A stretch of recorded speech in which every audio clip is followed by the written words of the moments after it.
Itu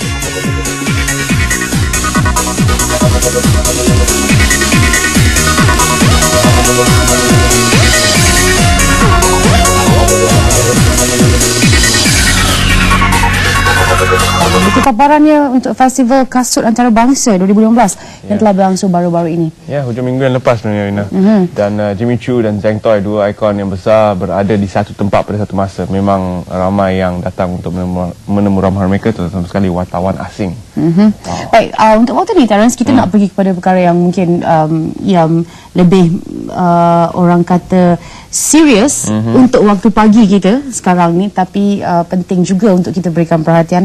Ia berkaitan pelan pembangunan pendidikan Malaysia, pendidikan tinggi yang akan dilancarkan 7 April nanti, dan tentu saja akan diselaraskan dengan 5 aspirasi yang dinyatakan dalam pendidikan prasekolah hingga lepas menengah, ya, dan untuk memberi lonjakan ketara dalam cara pengoperasian sekaligus memberi kesan kepada pemegang tara ataupun stakeholder yang berbeza di negara kita. Dan untuk tujuan itu, kita bersama dengan tetamu kita sekarang ini yang berbahagia, Profesor Dato' Engineer Dr. Wahid Omar, Naib Chancellor Universiti Teknologi Malaysia UTM. Apa khabar, Prof Dato'? Alhamdulillah, sihat. Terima kasih. Terima kasih kerana bersama dengan kami. Dan yang berbahagia, bila kita bercakap tentang plan baru ini yang mana bertumpu kepada bakat yang dipacu nilai, apakah maksud bakat dipacu nilai sebenarnya? Terima kasih kerana menjemput saya. Bakat ataupun dalam bahasa Inggeris yang dipanggil value driven talent. Mungkinlah kita sedar sekarang ni seolah-olah macam apa yang kita lahirkan, talent yang kita lahirkan agak kekurangan dari segi value. Benda ni nampak jelas dari segi keadaan masyarakat hari ini, anak-anak muda yang kita lahirkan, human capital yang kita hasilkan untuk negara, seolah-olah seolah ada vacuum, ada sesuatu yang hilang. Jadi mungkin pakar-pakar kita setelah meneliti keadaan ini lihat bahawa value yang hilang adalah value-value yang sangat bernilai untuk kita. To me, this is the basic values yang kemungkinan kita mungkin terlepas pandang ataupun kita menganggap ini boleh dibentuk secara semula jadi. Sedangkan bila kita realize benda ni bukan boleh dibentuk secara semula jadi, kita boleh mengharapkan benda itu akan berlaku secara semula jadi. Contohnya seorang anak yang lahir pergi ke sekolah daripada tadika, pergi ke sekolah menengah, sekolah rendah, mesti keluar basic value dah ada. Rupanya benda tu tidak berlaku begitu. Jadi sekarang ni baru kita realize bahawa ini kena dibentuk. Jadi kita meletakkan target bahawa human capital ataupun talent yang kita hasilkan ni kena ada nilai. Dan nilai ni kita yang kena letakkan. Kita kena sasarkan apa nilai yang kita nak. Jadi ini antara usaha dalam pelan pembangunan yang baru ini, di mana kita secara sedar mereka bentuk satu proses pendidikan, terutama di pendidikan tinggi, supaya talent atau bakat yang kita hasilkan ada nilai yang kita nak. Apa nilai yang kita nak? Contohnya sekarang ni orang bercakap pasal dari segi jati diri, ketaatan dan kesetiaan kepada negara, sayangkan negara, sayangkan bangsa kita. Jadi this is value driven. Kita nak ada nilai yang dia pegang. Kalau kita tengok anak muda hari ini, ada yang walaupun hebat tapi ada yang rasuah contohnya.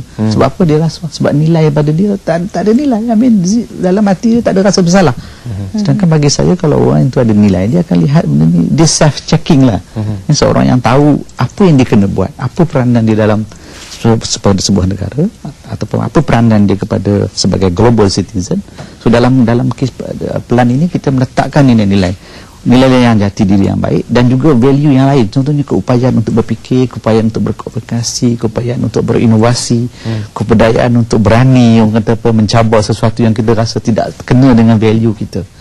Tugas ini berat, tapi diletakkan sebagai sasaran, insyaAllah.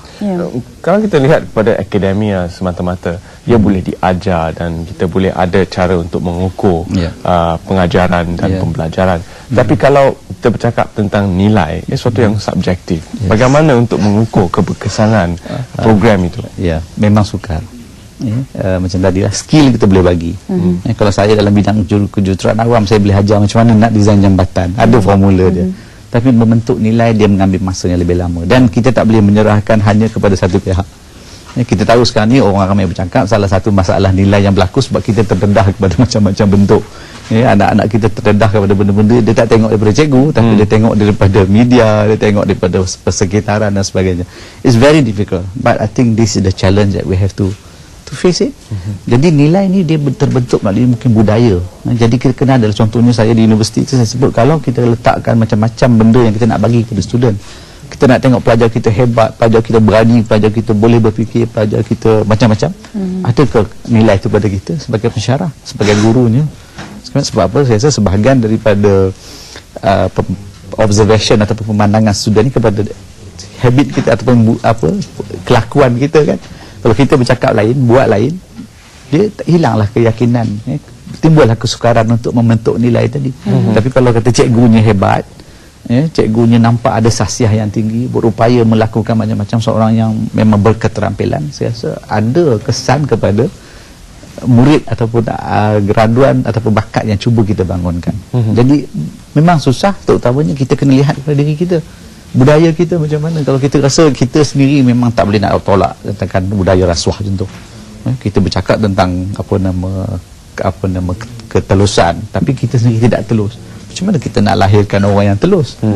Dan bagi saya ini memang berat balik kepada kita sebenarnya. So sebab tu dalam isu pendidikan, bagi saya semua orang akan terlibat, tapi kita senaraikan, kita gariskan apa yang kita nak, paling tidak kita cuba untuk memahami apa yang perlu kita buat, insya-Allah. Dan kita melihat juga penekanan kepada TVET, pendidikan dan latihan teknikal dan vokasional, yang juga saya kira selaras dengan salah satu keutamaan UNESCO's Education for All. Jadi bagaimana pula Prof Datuk melihat kan TVET ini suatu masa nanti memang boleh membekalkan kita tenaga kerja yang cukup mahir yang kita perlukan dalam pasaran kita? Okey, ini isu sebenarnya tidak asing dengan UTM. Kami sendiri Universiti Teknologi, dan kini memang kita secara terus melahirkan graduan-graduan dalam bidang teknikal, profesional. Kalau segi sejarah kami sendiri, kami ditubuhkan dulu untuk menampung modal insan profesional untuk membangunkan negara. Jadi kita perasan, kerajaan insya-Allah mungkin dah perasan bahawa sebagai negara yang perlu terus membangun, kita pun dah ke arah innovation-led economy, wealth creation, negara berpendapatan tinggi. Kita perlukan industri, kita perlukan bergerak shift daripada satu bentuk ekonomi berdasarkan kepada sumber asli ataupun natural resources kepada human capital base sebenarnya. Jadi TVET ni ialah satu benda kita perasan hari ini bahawa students atau pelajar-pelajar kita satu kekurangan. Kalau ikut statistik, hanya 10% daripada lepasan sekolah berminat untuk pergi ke bidang TVET. Kita satu masa dulu kita letak vocational tu terlalu rendah. Kita rasa orang yang student yang tak boleh mampu pergi akademik, kita letakkan pada vocational. Jadi kita hasilnya tidak ada orang yang dia nampak vocational tu tidak global lah, berbanding dengan bidang-bidang lain. Sedangkan inilah orang-orang human capital, bakat yang kita perlukan untuk membangunkan industri kita. Orang yang ada skill, orang yang contohnya dalam industri memerlukan orang yang welder, orang yang painters contohnya, orang yang boleh fabricate.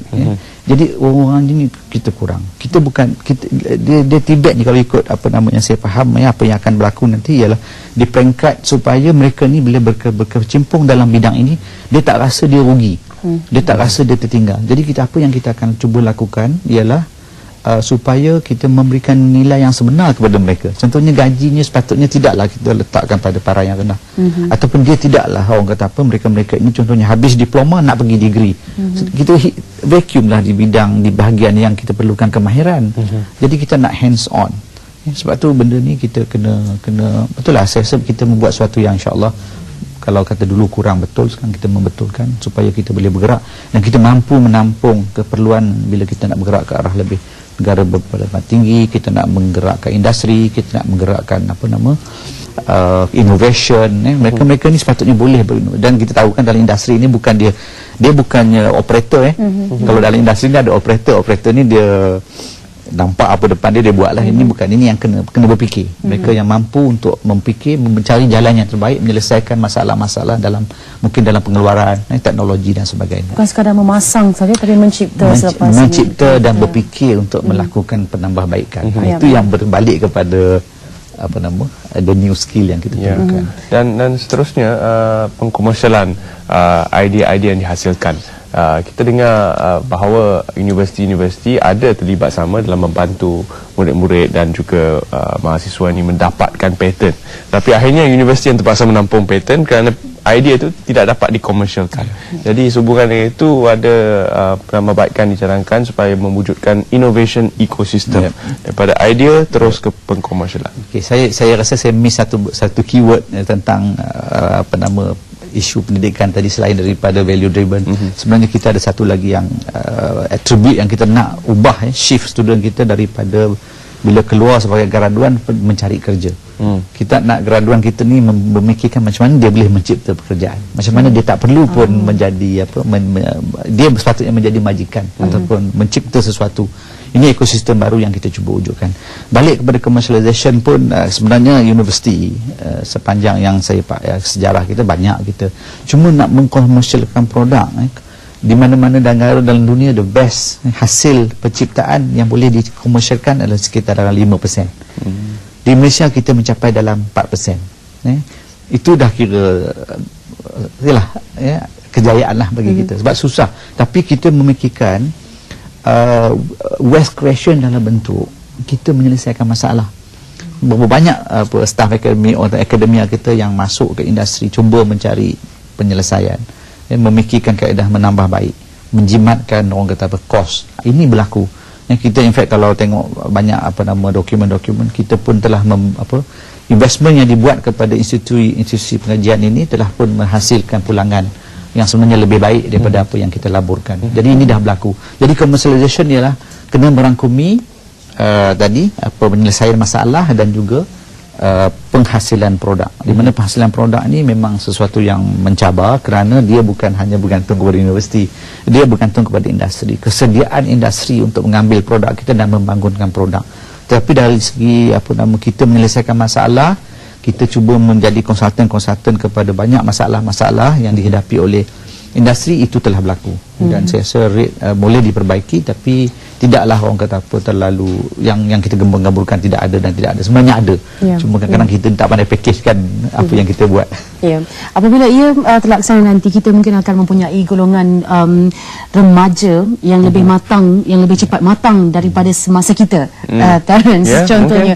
Dan tentu saja ini memerlukan kerjasama semua seperti kata Prof Datuk tadi, bukan universiti ataupun golongan akademia sahaja, tetapi masyarakat, sektor swasta dan semuanya sekali. Kita ucapkan terima kasih. Kita percaya ada siri yang lebih banyak lagi selepas ini untuk kita lebih memahami sebenarnya pelan pembangunan pendidikan Malaysia khusus untuk pengajian tinggi ini pada masa yang akan datang. Terima kasih sekali Prof Datuk kerana bersama kami. Baik, kita berehat seketika dan bila kita kembali banyak lagi pengisian untuk anda dalam Selamat Pagi Malaysia.